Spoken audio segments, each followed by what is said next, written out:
Est-ce que ça n'a pas été trop compliqué pour vous de trouver le bon axe pour parler de la vie de Victor Hugo? C'est un personnage quand même assez tumultueux, qui a changé énormément de position politique dans un siècle en plus qui était celui des régimes et des changements de régime successifs.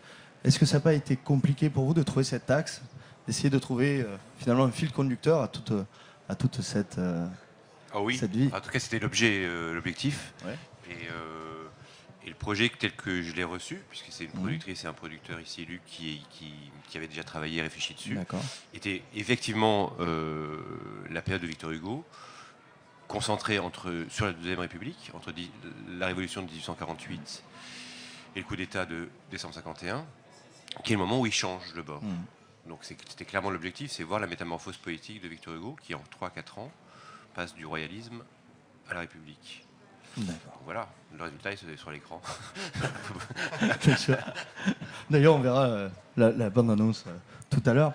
Il avait une vie privée également compliquée. Est-ce que vous avez réussi à le faire ressortir, ce parallèle entre la vie privée compliquée? On se souvient du poète qui avait écrit ce magnifique poème à sa fille de Maine-et-Lobe qui était décédée. Il avait une vie personnelle très dure.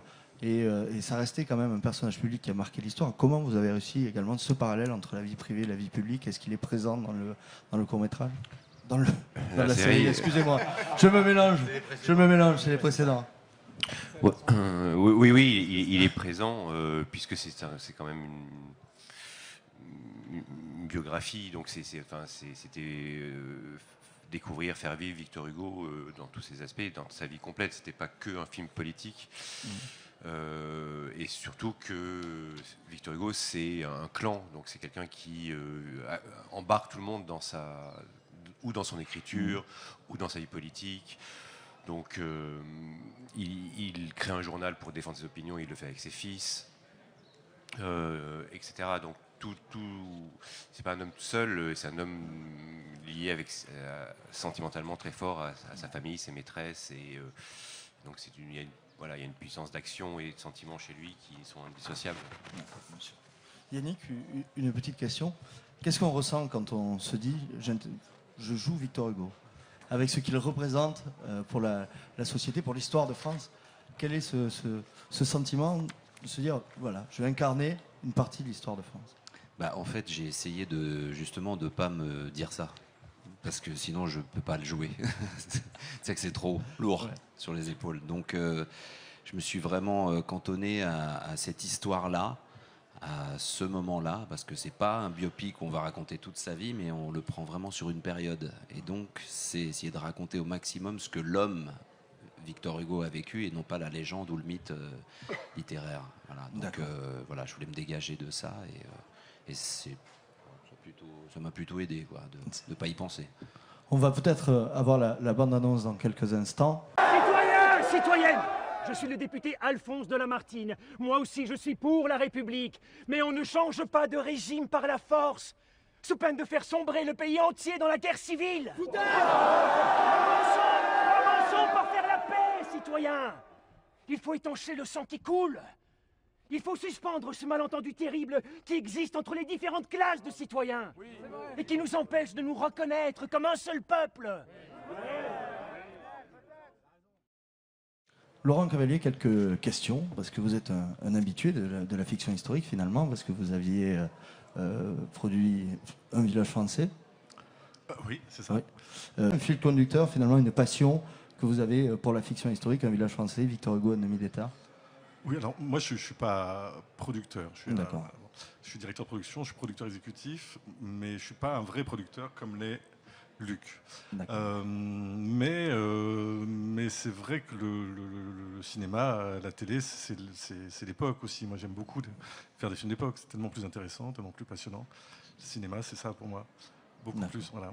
Donc je suis devenu un peu un spécialiste des séries d'époque, un peu malgré moi, quoi. Ouais. Voilà. Et il y en a d'autres à venir en plus. D'autres à venir? Oui. Est-ce qu'on peut avoir une exclue? Une exclue, oui, ça va être une série l'année prochaine pour Canal+, qui va s'appeler Paris Police 1900. D'accord, voilà. Très bien, merci. Voilà. Exclu du Festival international du film de fiction historique. Pour ceux qui sont en direct avec nous sur Facebook. Antoine, est-ce que tu as une petite...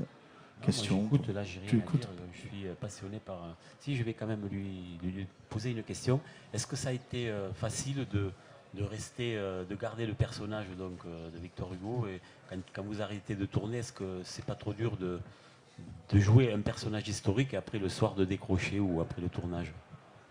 Parce qu'il faut s'en imprégner sans arrêt, quoi. Oui, ouais. Alors moi j'ai eu la chance de pouvoir rester sur le tournage pratiquement les 43 jours. Donc l'imprégnation, elle s'est faite sur longtemps. Mais j'ai eu aussi la chance d'avoir été choisi un an avant. Ce qui veut dire que j'ai pu vraiment travailler en amont, relire les œuvres de Victor Hugo, mais aussi les biographies, les essais sur cette période-là. Et ça a beaucoup contribué à me faire rentrer dans le personnage, en tout cas dans cette histoire. Ça, c'est sûr. D'accord. Merci beaucoup. Peut-être une question à Luc Martin Gosset. Vous êtes producteur de cette série, du coup. Je ne vais pas y arriver, décidément. Excusez-moi, je m'y perds un petit peu. Ce film. Produire un film comme ça, est-ce que c'est un engagement aussi de votre part? Parce qu'il y a très peu de films sur Victor Hugo. On se faisait la réflexion avec Sarah qui était avec nous tout à l'heure. Il y a des films sur tous les grands hommes de l'histoire et très peu sur Victor Hugo. Est-ce que ça a été une volonté également de votre part de dire on met en avant? Alors, il n'y a pas de film sur Victor Hugo. C'est le premier film où Victor Hugo est joué, et la première fois que quelqu'un a joué Victor Hugo, c'est dans un film, une série de Jean-Marc Moutou avec Yannick Chouara. Donc Yannick Chouara est la première personne à interpréter Victor Hugo. Non, mais c'est important de le dire. Et en fait, en télévision, j'ai l'habitude de dire que les choses se font toujours pour des mauvaises raisons. C'est-à-dire que d'abord moi j'ai coproduit le film avec Iris Buchet. C'est Iris Buchet qui avait cette idée de l'opposition entre Victor Hugo et Louis-Napoléon Bonaparte. Victor Hugo se battant pour l'élection, avec son journal prenant parti pour l'élection de Louis-Napoléon Bonaparte, et 3 ans après devenant l'opposant numéro 1 à Louis-Napoléon Bonaparte. Et en fait, on s'est retrouvé avec Iris par cette même volonté de l'amener à France Télévisions, qui cherchait à faire des grands récits historiques. Et on s'est dit que c'était sans doute un des personnages les plus importants de l'histoire de France et pourtant le plus méconnu. C'est-à-dire peu de gens connaissent la vie politique et même affective de Victor Hugo. Et l'intelligence et la force de l'idée de départ d'Iris Buchet, c'est de prendre cette époque où, comme l'a dit très bien Jean-Marc, c'est une époque de bouleversement, à la fois historique et politique pour Victor Hugo, mais comme le disait Jean-Marc, la Révolution, c'est aussi l'âge où ses enfants deviennent des adultes. C'est l'âge où l'une de ses maîtresses revendique, parce que ça fait partie de cette époque des années 40, sa liberté de femme, et donc de ne plus être une maîtresse comme les autres. Donc c'est à la fois la vie affective et la vie intellectuelle de Victor Hugo est entraînée dans le même mouvement provoqué par cette révolution de 48. Donc c'est une espèce d'espace-temps absolument idéal pour raconter cet homme sans tomber dans le biopic où il était une fois Victor Hugo, dans lequel on se serait enlisé, et d'en faire quelque chose, presque un film d'action politique et psychologique. C'était une idée de génie de la part d'Iris, et c'est vrai que tout le travail a été de faire vivre, puisque je veux dire, le point de départ c'était l'opposition Victor Hugo Louis-Napoléon, et en fait au fur et à mesure qu'on travaille, on s'aperçoit qu'on a intérêt à remonter avant pour faire comprendre d'abord la révolution intérieure de Victor Hugo qui le fait passer de la droite à la gauche. Puis en plus, pour ça, c'est quand même aujourd'hui qui passe de la droite à la gauche en vieillissant. Ça n'existe plus. C'est vrai, c'est un beau parallèle. Je vais peut-être vous poser une question aussi sur notre documentaire, un documentaire que vous produisez, qui est Histoire d'une nation. Est-ce que vous pouvez nous en dire 2 mots, qui a fait beaucoup de bruit récemment, je pense. On reste sur l'histoire. Mais paradoxalement, je veux dire pourquoi c'est lié. C'est lié parce que en fait, tout ça commence il y a 4 ans. On travaillait sur une histoire du nationalisme pour Arte. en travaillant sur l'histoire du nationalisme, c'est comme ça que j'ai parlé à Iris Buchet de ce qu'on faisait, qu'elle m'a parlé de Victor Hugo. Et au centre de cette histoire du nationalisme, c'est-à-dire du 19e siècle qui invente l'État-nation, il y a la question de Victor Hugo et il y a la question de que va faire la bourgeoisie. Et la question de la nation, c'est-à-dire face à l'opposition bourgeoisie-prolétariat, la question de la nation et de la République devient un ensemble politique où ils pourraient se réconcilier.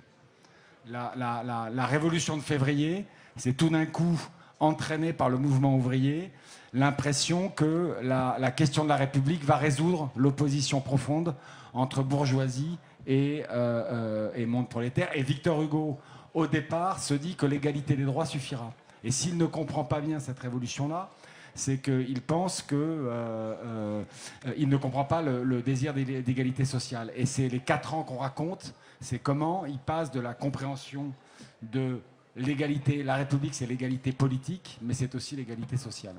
D'accord. Donc il y a une liaison avec l'histoire des nations. Bon, merci beaucoup. Merci. Ouais, j'ai pris des notes. Merci beaucoup. Merci à tous. Il a été tourné où? Vous avez tourné où le film? Paris, Île-de-France pour beaucoup d'intérieurs et des extérieurs parisiens et une partie en Aquitaine, Périgueux-Bergerac. Voilà.